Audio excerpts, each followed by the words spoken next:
एक पुण्य अवसर, एक दिव्य पहल। परम वंदनीय जिन धर्म प्रभाविका आर्य का रत्न 105 श्री सृष्टि भूषण माता जी द्वारा विगत कई वर्षों से महावीर जी, सोनागिर जी, सम्मेश शिखर जी जैसे संपूर्ण भारत के अतिशय क्षेत्र, सिद्ध क्षेत्रों एवं दिल्ली, भोपाल जैसे अनेक महानगरों में चतुर्विद संघ की सेवा हेतु अनेक कार्य किए जा रहे हैं। साधु संतों के आहार, विहार, संयम उपकरण, शास्त्र, औषधि आदि की व्यवस्थाओं के साथ ही पूज्य गुरुमा की पावन प्रेरणा एवं मार्गदर्शन में सफलता पूर्वक संचालित हो रहे हैं जन सेवा एवं जीव दया के भी अनेक प्रकल्प। नोट: पूज्य गुरुमा के आशीर्वाद से ही सोनागिर जी में नवीन जिनालय का निर्माण कार्य प्रगति पर है। तो आप भी मात्र 11,000 रूपए की राशि देकर वार्षिक आहार व्यवस्था एवं 1,11,000 या इससे अधिक की राशि देकर संरक्षक आदि पद प्राप्त कर सकते हैं। इस नेक कार्य से जुड़कर आप भी विभिन्न योजनाओं के माध्यम से मानवता की सेवा का हिस्सा बन सकते हैं। विद्यालय विकास निधि 21,000 रूपए, एक बच्चे की पूर्ण शिक्षा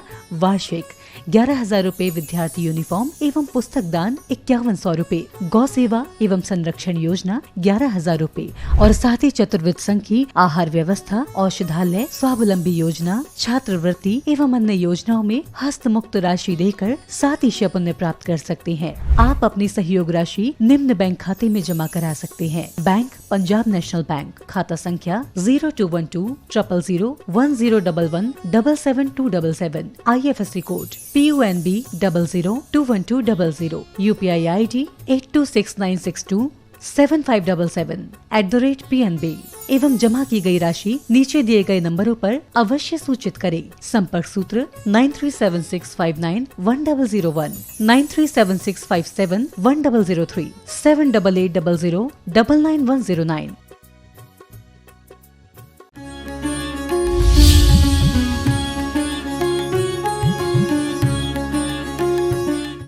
कितनी सुंदर बात कही है कि भगवान आपने सिर्फ कर्म समूहों को नहीं, पहले राजाओं को नतमस्तक किया, फिर अपने विकारी भावों को नतमस्तक किया और बाद में जाके तीनों लोक के नाथ कहलाते हैं। आप तीनों लोक के शीर्ष उच्च स्थान पर बैठ गए जहाँ से कोई ऊंचा स्थान नहीं होता है।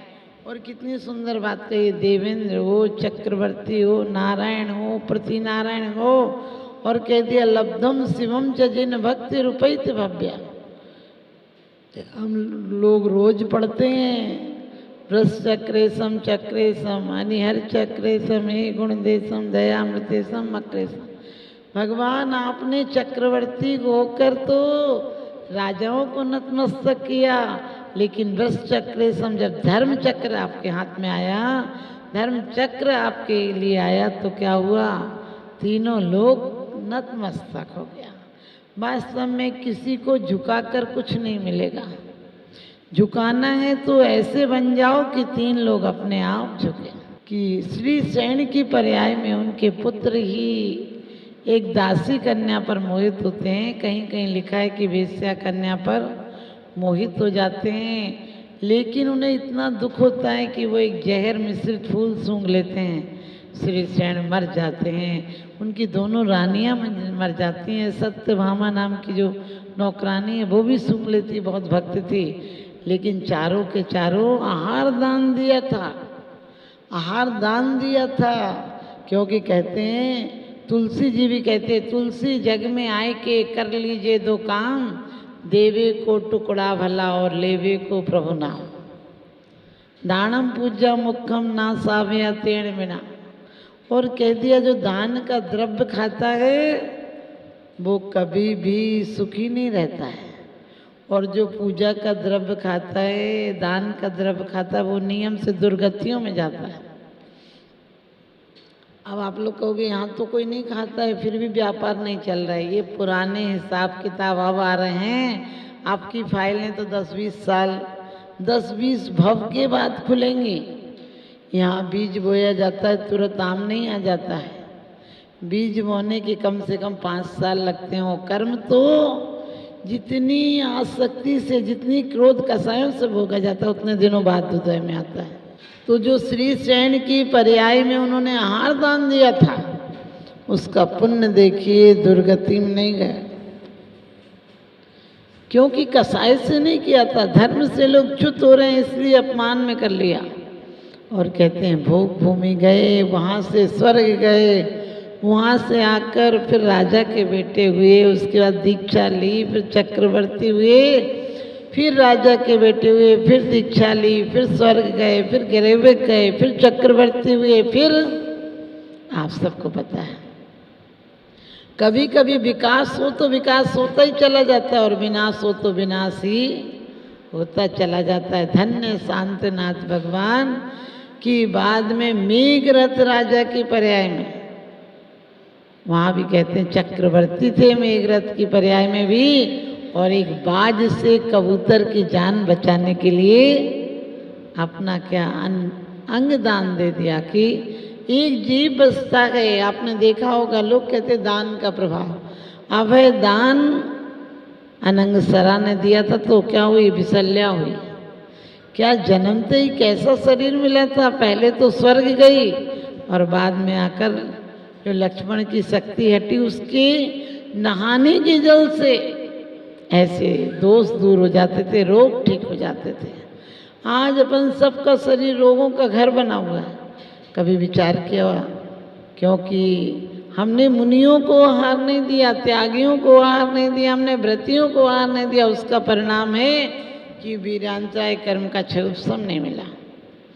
हर व्यक्ति सोचता है जन्मदिन, हम कहते हैं जन्मदिन मत मनाओ, मनाना है तो शांतिनाथ की तरह जन्मदिन मनाओ कि जन्मदिन ही तप कल्याणकता। अधिकांश तीर्थंकरों का देखना, अधिकांश भगवंतों का जन्मदिन और तप कल्याणक एक दिन है, लेकिन ये वो प्रभु हैं जिनका जन्म कल्याणक, तप कल्याणक और निर्वाण कल्याणक एक दिन है। तीर्थंकर आते हैं तो आखिरी बार आते हैं, कल्याणक बन जाते हैं, और जाते हैं तो आखिरी बार जाते हैं तो मोक्ष कल्याणक बन जाता है। अपन तो आए थे तो 10 दिन द्रव्य नहीं चढ़ी थी और जाएंगे तो 13 दिन नहीं चढ़ेगी। और तीर्थंकर आते हैं तो जब भी देवता आते हैं जन्म कल्याणक की पूजा करने के लिए, और जाते हैं तो निर्वाण कल्याणक में देवता तो आते हैं, लेकिन दाह संस्कार तक करने के लिए अग्नि कुमार देव आते हैं।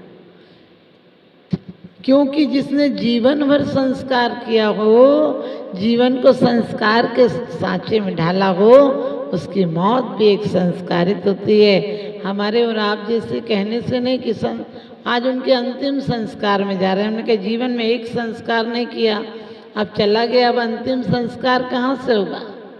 हमें और आपको उस दिन पता चलता है मौत का, जब मौत आकर दरवाजे पर खड़ी हो जाती है। हमें जीवन भर जीवन का पता चलता है। हमें जीवन में एक दिन भी जीवन मिला है इसका धन्यवाद देने नहीं आते हो, जो नहीं मिला उसकी शिकायत करने चले आते हो और कहते हो भगवान से प्यार है। जिससे प्यार होता है उसकी तो शिकायत भी तारीफ में करते हो कि नहीं कोई बात नहीं, आपने इतना तो किया। हम भगवान को कभी कहने आते हैं? हम लोग सिर्फ आज बच्चे का जन्मदिन मना रहे हैं। मैं ये नहीं कहती हूँ कि जन्मदिन मत मनाओ, बच्चों का जन्मदिन मनाओ, लेकिन जिस तरीके से मनाते हो उस तरीके से मत मनाओ। क्या केक कटवाते हो? केक कटवा रहे हो, अभी चाकू हाथ में दे रहे हो छोटे से बच्चे के, आप क्या वो माला लेगा हाथ में? आप बड़ा होकर माला फेरेगा क्या? उससे दीपक बुझवा रहे हो जलाकर स्वयं। इतना तो पागल भी जानता है कि जलाना था तो बुझाए काहे को, और बुझाना था तो जलाया काहे को। ये पश्चिम की सभ्यता है जो सिर्फ बुझना जानती है जलकर।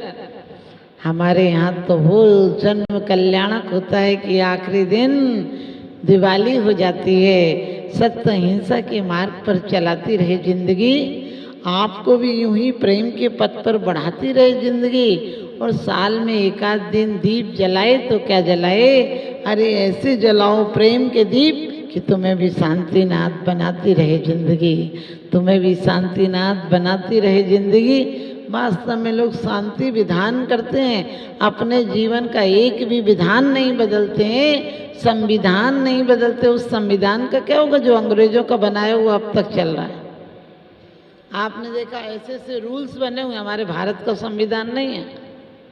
आप लोग सोचते भारत का संविधान अपना है, नहीं, उसी को इतने जल्दी में बना है और इतने हजारों पेज का बना, इतने जल्दी बन सकता था क्या?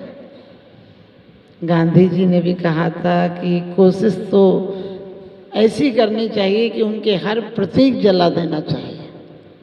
अंग्रेजों के जिन्होंने पराधीन किया, हमें उनके हर प्रतीक जला देने चाहिए, लेकिन हमारा तो संविधान तक वही चल रहा है, वही कानून चल रहे हैं। आप लोग कभी उठाकर देखना, आप भी चाहते हो कि आपके यहाँ राज्य तो स्वतंत्र हो, लेकिन किसका कानून चल रहा है? इंद्रियों का चल रहा है, मन का चल रहा है। और इंद्रियों और मन का जो दास है वो कभी खास नहीं हो सकता है। हम शांतिनाथ के कितने कल्याणक मनाएं, और हो सकता है 10, 20, 50 साल जियोगे तब तक कल्याणक ही मनाते रहोगे, अपने कल्याण की योजना कब बनाओगे? उन्होंने जीवन दान दिया था, हम जीवन ले लेते हैं। आप सोचना, जन्मदिन कहाँ मना रहे हो? होटलों में जाके मना रहे हो। और क्या कहते हो? उसी केक को लाकर बच्चे को देते हो और कहते हैप्पी बर्थडे टू यू, सारे थूक दो। क्या बोलते हो? हैप्पी बर्थडे टू यू, और थूका हुआ तू भी ले, यू यानी तू भी ले और मैं भी लूँ। और हमारे यहाँ लड्डू बनाने की परंपरा थी।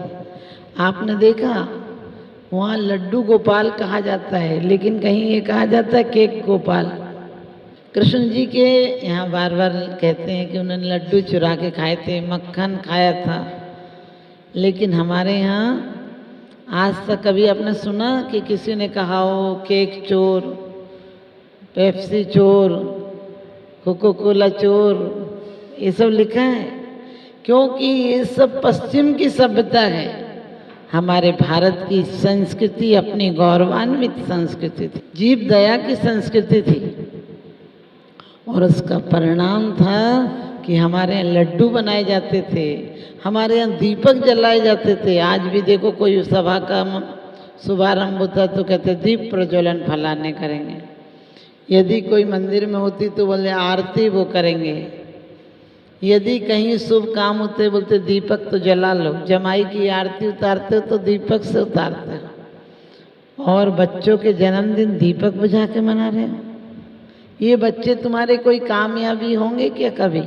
जिनके जीवन में शुरू से आपने अपने हाथों से अंधेरा किया है, उन बच्चों से उज्जवल भविष्य की कल्पना नहीं कर सकते हैं। क्योंकि लड्डू छोटे छोटे कणों को उठाकर मिलकर बनता है और केक काट के बनता है। अभी केक काटेगा तो कल जेब काटेगा, फिर किसी दिन गर्दन भी काट दे तो क्या बड़ी बात है? क्योंकि तुमने काटने की शिक्षा दी है।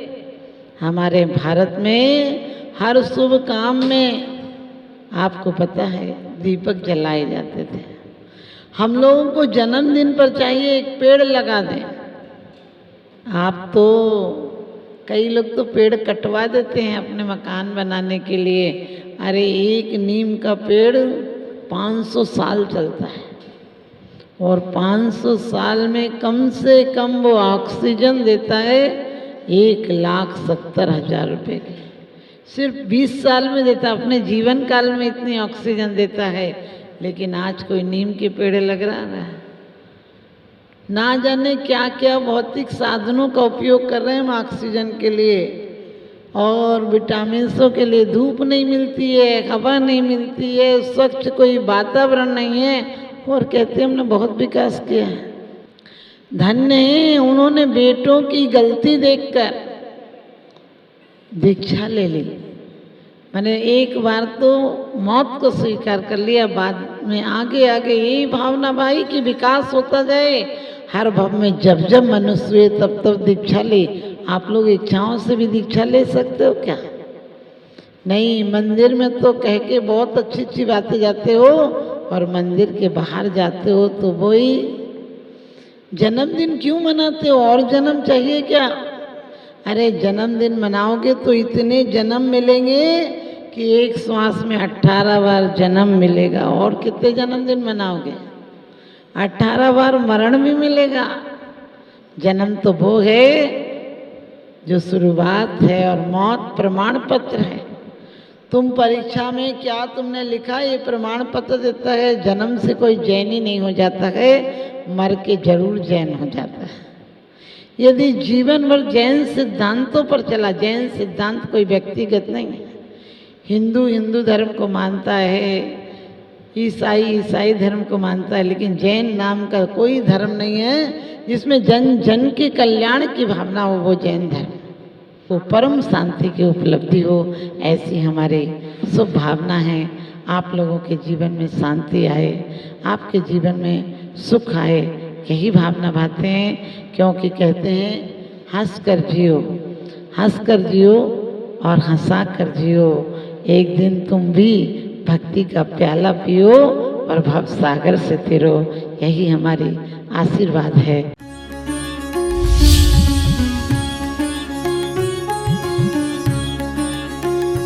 जहाँ करुणा का सागर उमड़ता है, वहीं मानवता मुस्कुराती है। परम पूज्य वात्सल्य की प्रतिमूर्ति आर्यका रत्न 105 श्री सृष्टि भूषण माता जी के मंगल आशीर्वाद से समाज की होनहार प्रतिभाओं को जीवन के उत्थान का संबल मिल रहा है। स्याद्वाद बाल संस्कार विद्यालय ललितपुर द्वारा आर्थिक अभावों की बेड़ियों को तोड़कर होनहार बच्चों को निःशुल्क शिक्षा और जीवन जीने की कला सिखाई जा रही है। आपकी एक छोटी सी आहुति किसी बालक के भविष्य का सूर्योदय बन सकती है। इसके साथ ही चोटिल शरीर, गहरे घायल अंग और भूख से कांपती ये बेजुबान जिंदगियां आखिर कब तक सहेंगी ये असहनीय पीड़ा। सृष्टि मंगलम सेवा समिति विभिन्न क्षेत्रों में गौशालाओं के माध्यम से उन गायों की देखभाल कर रही है जिन्हें मदद की सबसे ज्यादा जरूरत है। हमारा हर पल समर्पित है इनके उपचार के लिए, इनके जख्मों पर मरहम लगाने के लिए और उन्हें एक सुरक्षित आश्रय देने के लिए, क्योंकि हर जीवन अनमोल है और करुणा ही हमारी असली पहचान है। सृष्टि मंगलम सेवा समिति, सेवा ही संतोष, करुणा ही